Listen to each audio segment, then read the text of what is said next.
Hello, everyone, and welcome to another episode of the Business Growth Show, where we talk about all components of business and how to utilize them for exponential growth. And my name is Athin Cassiotis. I'm a business strategist where I help business owners grow and scale to create wealth and freedom. And today, I have an awesome guest. He's an entrepreneur that was born in Jordan and migrated to Kuwait with his family in 1972, where he finished high school. And high school was active with Palestine issues as a student and a member of the General Union of Palestine students. And he came to USA in 1983 to go to school and study business finance at the University of Louisiana. And as a student, he was again an active member of the General Union of Palestine, GUPS, and became president while attending university. And projects included explaining the Palestinian cause to the American public and organizing students to work for this cause.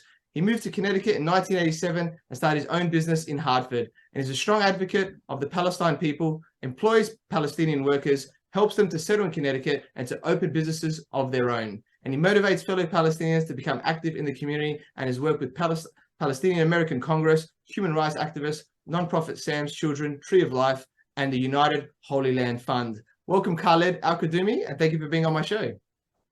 Thank you. Thank you for having me, sir. Thank you very much. Yeah, it's going to be an amazing show, I'm sure, for everyone watching and listening today. So you're a very successful entrepreneur. So for those people who don't know who you are, please introduce yourself by telling us about you and your journey. Actually, I'm Palestinian, and I was born in Jordan due to the war in a refugee camp.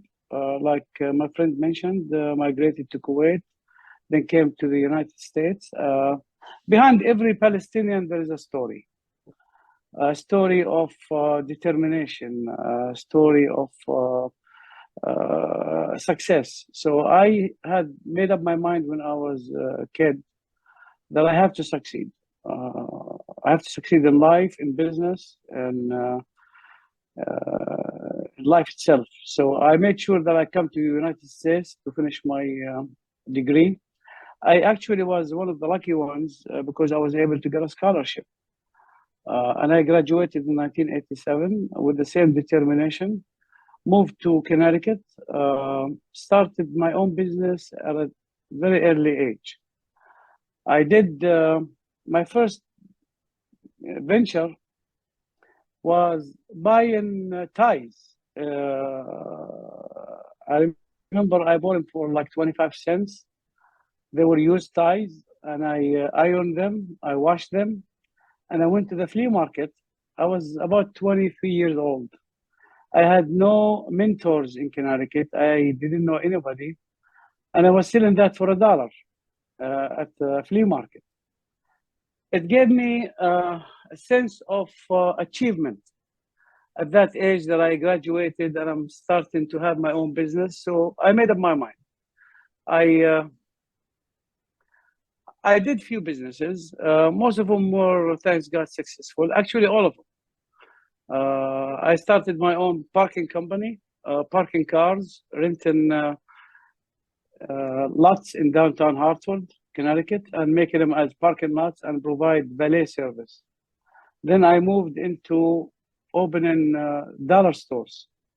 At that time, dollar stores were a new thing in the US, and I learned that this is a good business. So I opened about 14 stores in 2 years. I brought my family to work with me, and I taught them the trade. Then I moved into a wholesale business. I opened one of the largest cash and carry wholesale in Connecticut, where I service most of the state and other states around us with their merchandise. If you go to a gas station or a supermarket, everything they sell, I have it there. We carry about 27,000 SKUs. I moved into other businesses. We made our own, we did the branding. We have our own Sam's oil lubricants, our line. But unfortunately, due to the COVID, we had to stop it for a while because production became very hard. We opened a few restaurants, smoke shops. I opened some businesses back in Jordan. I entered a few ventures with some gas stations.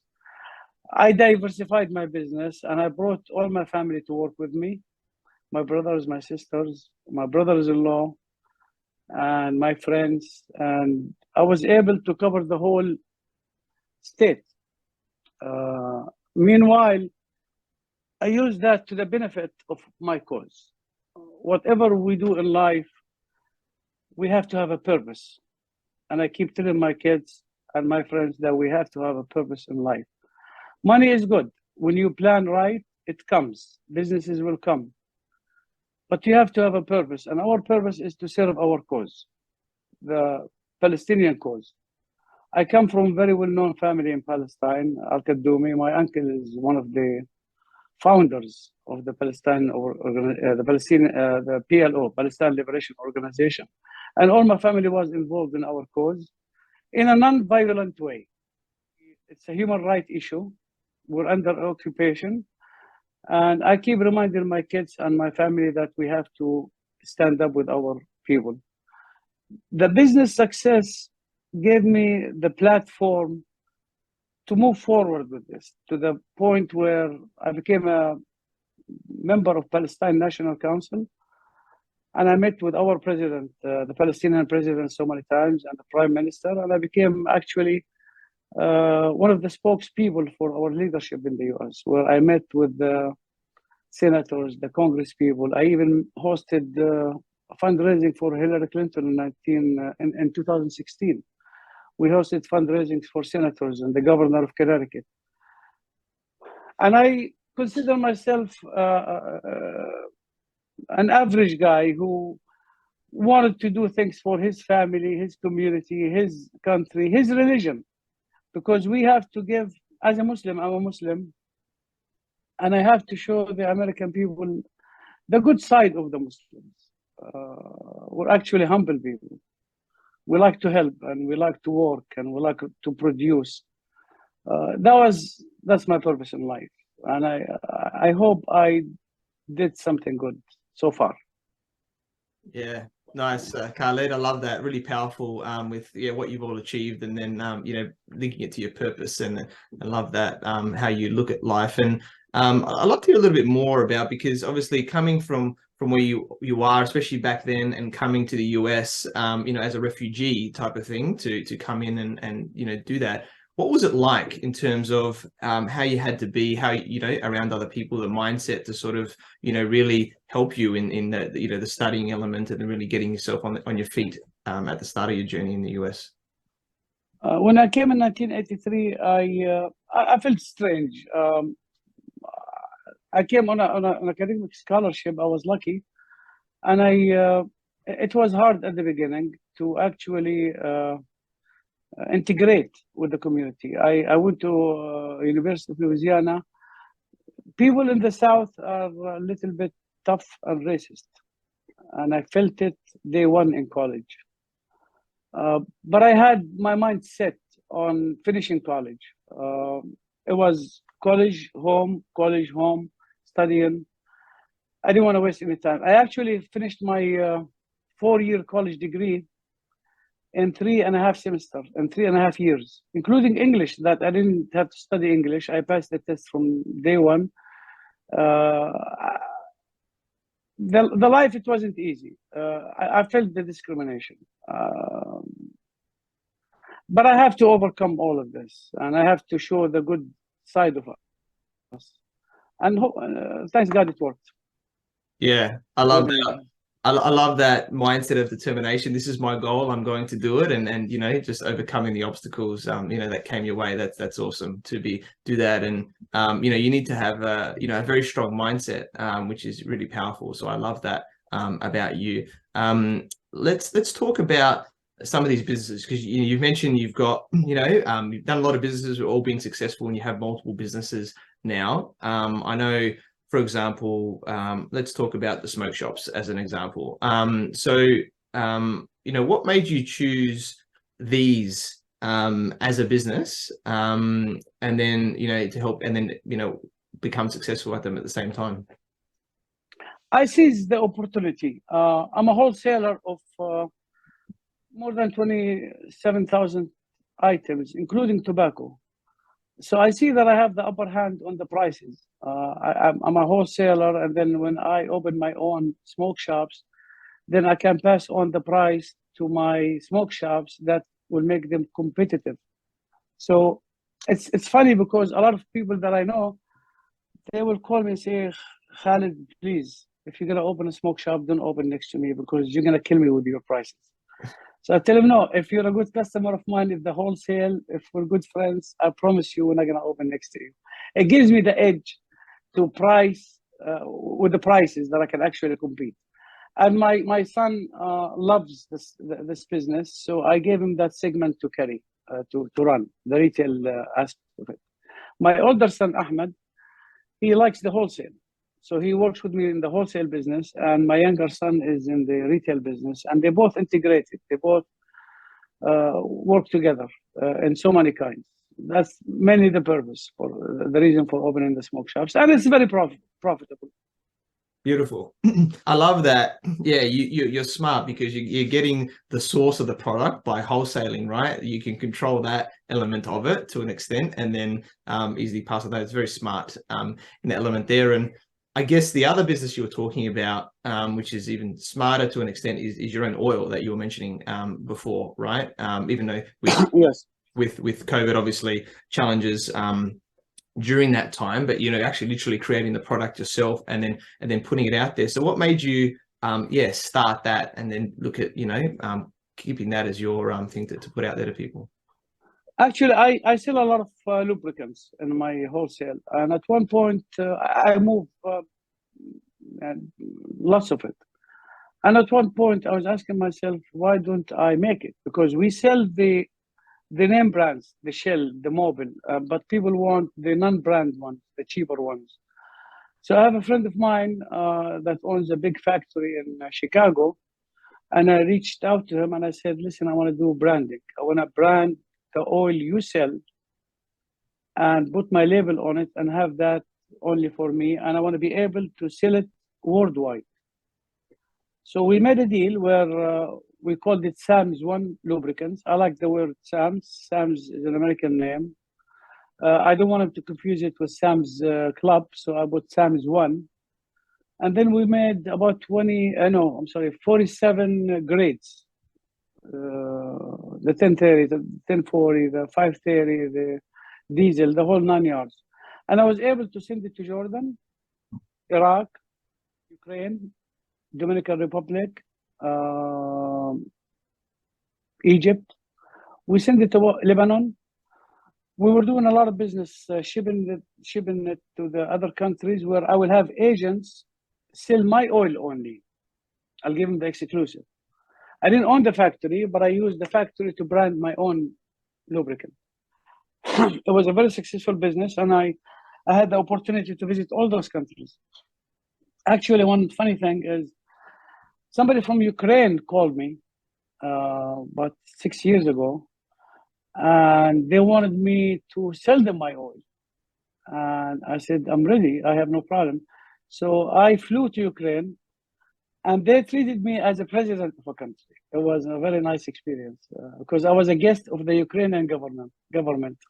They had bodyguards for me, and they received me at the airport. It was a very nice experience. We couldn't do a deal with them because they wanted line of credit for 6 months, and I couldn't do a line of credit for a country like Ukraine. I would do it for a country like Australia, like somebody that I will make sure they'll pay me. But Ukraine always had problems. And I was worried that if I give them a large quantity of oil, they would not pay me. And actually, unfortunately, what happened in Ukraine now proves that I was right.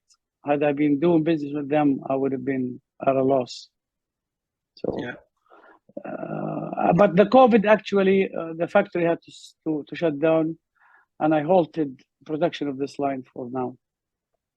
Yeah, nice. That's awesome. With noticing what your stock was and going, wait a minute, I'm selling so much of this stuff, I may as well, create my own or do a deal with the person that creates it and brand it yourself. It's very smart and got you to travel a lot, which is awesome, and then do business in a lot of countries and have some great experiences, which is very powerful there. So I love the thinking. I'm putting this out to everyone that's listening to this, right, about how Khaled's looking at opportunities that pop up and go, hey, wait a minute, I could do my own thing here with opportunities. So I'm just highlighting this, which is really, really powerful. What you mentioned before, that you've got your family involved, right, in the business and key roles in different businesses. Yes. which I think is great. That's amazing. I know that some people find it challenging, with having family in the business. Some people stay away from it. Some people have done it and it hasn't gone so well. Some people have as well. So obviously you've worked out a good way of doing it in there. So do you want to maybe share a little bit about how it works well in the way you're doing it to make sure that other people, if they want to bring family in, that they can make sure it's successful as well? Sure. In our culture, we stick with brothers and sisters in general, and I'm the oldest. And I felt responsible that I have to help my brothers and sisters in that manner, where actually after I came here and I graduated, I brought my whole family here to help me. Now, I always believe in profit sharing. And I always believe that if you want to make it in life, you can't have the whole pie for yourself. So what I did is I'm bringing family members in different aspects, and I give them a share. I give him, like, my brother runs the parking lots for me, and he gets 25%. He didn't have to put any money. He just have to manage it. So I benefit, and it's in good hands. And my brother benefits 25%, and I don't have him nagging over me. I need money. You know what I mean? Our family is, when they need you, they're gonna call you to help them. So I'm helping them in a different way. Like the Chinese say, it says, instead of buying somebody a fish, teach him how to fish. I'm not sure how they say it exactly. So that way, I help them and I'm making money. I don't see something wrong with doing business with family. I think it's actually good, as long as everyone knows their limitations. Everybody knows what they have to do, and they cannot be greedy, because in family members, the brother will say, why is he making more than me? Why am I not making like him? My brothers understood that I wanted to help them. It worked for me. It might not work for the others, but it did work for me. At the end, all my brothers are business people. They live comfortably, and it worked. Even my sisters, my brother-in-laws were with me in the business. Even my cousins back in Jordan, they're my partners in the business. I always believe in profit sharing. Once you give them something, they're happy. But if you want to keep the whole money for you, the whole pie for you, it's not going to work. Yeah, I love it. Really powerful. Great way to share it and everything like that with how you're structuring that, and great values I can see, from how you are as a family, and that's being put through and being really clear at the start, about what the expectations are, like you said, of this, and making sure everybody gets to eat from the pie, which is great as well. And I know you're a very great guy of creating things. You've obviously got a big vision and want to create a legacy, and you're a very strong advocate, obviously, for the Palestine people. So tell us more about your big vision, legacy, and what you want to be doing in this world to make your impact. At this point, at this age, I feel very comfortable on passing the torch to my kids and my brothers to continue with it while I supervise them. I like to participate more in the politics of my country and the politics of the U.S. Administration. As you know, decisions are made here in the U.S. for what's going on in the Middle East. The U.S. is the biggest ally of Israel, and Israel is an apartheid regime that occupies our country. From a human rights side of it, I like to help as much as I can to show the people our side of the story. It's a tragedy. We're 14 million Palestinians in total. 8 of us live in refugee camps. The media doesn't cover it. I'll give you a piece of information about the Palestinians. Palestinians are considered the highest educated people on earth per capita. We hold the highest number of college degrees per capita. This is a fact, and it was published by the United Nations a few years ago. I don't know if we still are number one. For a few years we were. We're very successful in business. We're very successful in academics. We need to have our own state.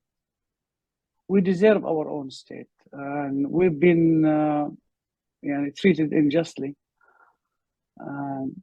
I would give my time now to my cause and my people, since I achieved all my personal needs and my family needs, and I still supervise them, I still help them, and I would still help the others. If somebody comes to me and wants an advice, I'll be more than happy. Actually, not only Palestinians, in the community in Connecticut, a lot of people from Lebanon, Jordan, Syria, they come to me for advice. They consider me, they respect my point of view on the business. And I give them advice in that aspect, and even in a social life. I see myself as a people's person. It's just me. And I can't change. And that's a good thing that I can't change. Because I wanna some people, when they want to meet me, when they make a phone call to meet me and they come to see me, they are shocked. Because, oh, Khaled, we don't know that you will sit and talk with us and explain things. We thought you don't care about us. You don't, you have different view, that you're sitting in your high chair, that you don't want to see anyone. You don't want to deal with anyone. To the point where, I'll give you a funny story quick. I went to a bank, one of our banks that we work with. I was wearing my training pants, and they had a new manager there. And I walked in. Everybody knows me at the bank. And I told her, I need you to print me the statement for last month. And she said, I can only give it to the owner. I said, I am the owner. She said, I need, she opened her eyes when she looked at the accounts, and she said, no, you're not. I said, I am, but I don't have my ID with me because they know me at the bank. She said, no, there's nothing I can do. She's doing her job. Now, I wasn't mad. She needs to check ID. As the bank manager was passing by, he said, Khaled, how are you? I said, I'm very good. He said, are you okay? I said, yeah, I just wanted the statement. And he said, why did you give him a statement? She said, he claims to be the owner. He said, he is the owner. This is one of our biggest clients. It was a funny situation where that lady was really embarrassed. I said, don't worry about it, you're doing your job. What I'm trying to tell you is, business and money never changed me. I'm happy that it didn't change me, because I want to be the person who I am. I want everybody to be the same. It doesn't matter what you do, what you make of yourself. It's what you achieve in your life that will give you the satisfaction that you need inside you. If you give to the poor, it's because you want to give to the poor, because you're happy giving to the poor, helping the others. If it's not inside you, you'll never be happy. So you should be happy giving, helping, being humble. I don't know if that is okay the way I say it, Athin. I'm trying to be here sincere, or is that yeah, no, it was awesome. That was very powerful section there, and I love that last part there, but also the stories about what you're doing and the cause behind it. It links back to the purpose that you were talking about, right? Where you're really passionate about something and making a difference. So I think I love that section. And one thing just on top of that, I'd like to ask, because obviously you're very good at building relationships. This whole thing that you're talking about, you're doing these deals, you're seeing opportunities, and doing the deal, for example, with the lubricant, going overseas and doing all these deals with people there, or people come to you and in the community, and you're doing that. So what tip could you give us just on building relationships well? Like is there some little things, or just how you show up to people to build that relationship, to then be able to do business with them as well? Well, I think business is all about calculated risk. There are so many variables to succeed in business. This is how I see it. One of them is education. You have to have the education, because education will make you knowledgeable. Okay, you can succeed in business without going to college, but going to college is very important because it helps. You have to have the drive for success. The drive is the determination. You want to wake up in the middle of the night thinking, what do I have to do? How do I succeed? You don't care about putting 40 hours or 35 hours a week. I know, I remember times where I used to work from 7 o'clock in the morning till 2 o'clock in the morning. I would have 2 jobs just to make it when I graduated college, to secure some savings to start the business. So you have to have a calculated risk, and you have to have the drive for success, and you have to diversify. You have to have the right people with you. You have to. Every variable has things that you have to actually implement, and you have to seize the opportunity. Seizing the opportunity. If everyone sees the opportunity, then everybody will be the same.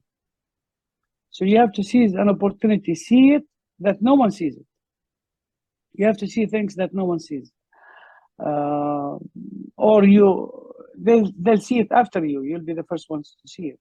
Like I'll give you one example now. I'm one of the biggest. We have our own vape.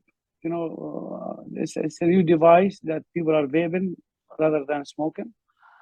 I saw that 2 years ago that people are switching from smoking to vaping. So I made my own line in China, and now it's in the US. We sell it everywhere. And now people are getting into it. But I already had done it two years ago. And I reaped my benefits, as they say. So you see the opportunity, you grab it, you calculate your risk, you work hard for it, you secure your finances. It's a multiple reasons for this. Now, to succeed in a small business, just to have a small business that you will work on it and go home. Let's say a restaurant, you open at 11 o'clock in the morning and close 12 o'clock at night and live comfortably. That's one thing. But to build a legacy of businesses is a totally different thing. Or to open a store is one thing, and to open multiple businesses is another thing. Or to diversify into something bigger. I know I have friends of mine that do $1 billion a year in sales. I have a friend of mine in Florida now. He's about 55. His sales last year were $1 billion. Now, this is not an ordinary person. He's not somebody who wants to just open a small business and stop. So you have to. Thank you. Sorry. That's all right. No, I didn't know I was here. So it is the idea of. With this person, yeah, he says that he does $1 billion in sales, not an ordinary person. Yeah. This is when you want to do something like this, you have to have variable things to do. You have to have multiple things to think about and plan it. It's not a small business. You have to have the vision. You have to have the calculated risk. You have to have the determination to succeed. It's not easy to succeed. And at the beginning, I had times where I was questioning myself. Should I continue or not? Because my family was suffering. I was suffering. All my time was in the business to make it. I was helped by my wife. My wife was working, and she was supporting me while I am doing the business. So when I made it, I told her all what I wanted to do is just stay home and enjoy my money. So people who stand up with you, they have to benefit. You have to make sure that you're surrounded by loved ones and loyal ones, because business is all about secrets. All of my business is full of secrets, and if I have people that will betray me, then you have your secrets in the market. It's not easy. It's not easy at all. I spent about 35 years building my network of businesses, and I wish And at that time, it wasn't easy as now, because now you have the internet to help you. Before, if I wanted to buy a product back in the late 80s or early 90s, I will actually have to fly to China. I will have to actually fly to conventions. I will have to do a lot of research to come up with things. Now, you can go on Google and buy stuff from China or everywhere, or any country in the world. So business has become easier, but more competitive because everybody knows it. So the way of thinking should be adjusted to the new social media knowledge for everyone. Yeah. I hope I got you the point. I made my point. Is that that was awesome, Khaled. That was a very, very powerful section. I'm sure I got a lot from that, and I'm sure everyone else did, about how you think and everything like that. So that was really powerful. And yeah, it's been an amazing show today, Khaled, of what you've shared with us. And yeah, we connected at the World Cup in Qatar recently, where I learned about your awesome journey from growing up in Jordan and Kuwait, Palestinian, to come to the US and being a successful entrepreneur with multiple companies. You're an awesome guy, and I'm sure you continue to make a difference to your people, your family and the world as well. Very grateful, that we connected. I look forward to catching up in person and working with you at some point in the future as well. So, Khaled, how can people find you and get in contact with you? Well, I used to have a Facebook, but it was hacked actually. I'm very limited now on social media, but I have my WhatsApp phone. I can give my phone number and people can contact me on WhatsApp. Is that okay? It's up to you. If you're happy to give it out, then I have no problem. Shall I give it now? If you like. Yeah. 860 is the area code for the US, for the state. 860-306-1772. You can reach me on WhatsApp. That's the only social media I use now. Unfortunately, I was my Facebook and my WhatsApp was hacked a few months ago, and I had to replace it. And people ask me to go more on social media and Instagram. I'm not active on that. Maybe in the future. But if anyone needs some advice, I'll be more than happy. Please give me a call. That's fine with me. Beautiful. There you go, everyone. Khaled, they're very, very powerful. They're a guy and so knowledgeable and happy to give, which is amazing there, with what he does and everything that he's achieved. And thank you to everyone for watching and listening to this show, where we talk about everything on business growth. And please like, subscribe, and leave us a 5-star review. You can find me on LinkedIn, Facebook, Instagram, and YouTube as Athin Cassiotis, or visit my website, athincassiotis.com. If you want to grow and scale your business, you can reach out to me on any platform to see if we're a good fit. And I completely agree with you. Or do I? The only way you know is if you tune in next time. So until next time, remember that our business grows when we learn skills and take action using them in spite of fear. So remember to design your growth and results.